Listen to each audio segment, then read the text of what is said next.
తిరుపతిని రాజధానిగా ప్రకటించాలని కాంగ్రెస్ మాజీ ఎంపీ చింతామోహన్ తెలిపారు. కాలజ్ఞాన తత్వవేత్త పోతులూరి వీరబ్రహ్మం గారు తిరుపతి రాజధాని అవుతుందన్నారని తెలిపారు. తిరుపతిలో అన్ని సౌకర్యాలు ఉన్నాయని, రాజధానికి సరిపోయే భూములు ఉన్నాయని తెలిపారు.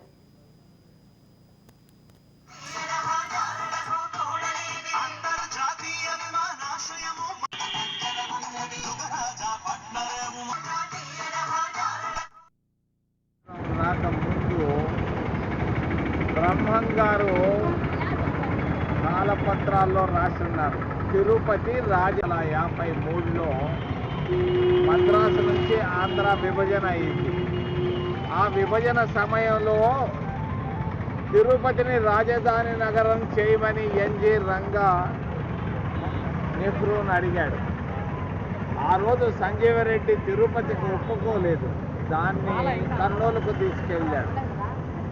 మరి కర్నూలు నుంచి హైదరాబాద్ వెళ్ళింది. హైదరాబాద్ నుంచి తుళ్ళూరుకు వచ్చింది. తుళ్ళూరు నుంచి విశాఖపట్నానికి వెళ్ళింది.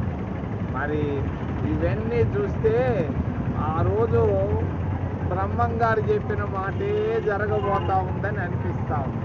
మరి ఏసేమైనా కూడా తిరుపతి రాజధాని నగరానికి ఒప్పుకుంటారు, ఆమోదయోగ్యం పలుకుతారు. ఇది ఒక్కటే అనువైనటువంటి ప్రాంతం. 70 సంవత్సరాల నాడు రావాల్సినటువంటి రాజధాని కొన్ని కారణాల వల్ల బయట ప్రాంతాలు తిరిగి మళ్ళా స్వతంత్రం రాకముందు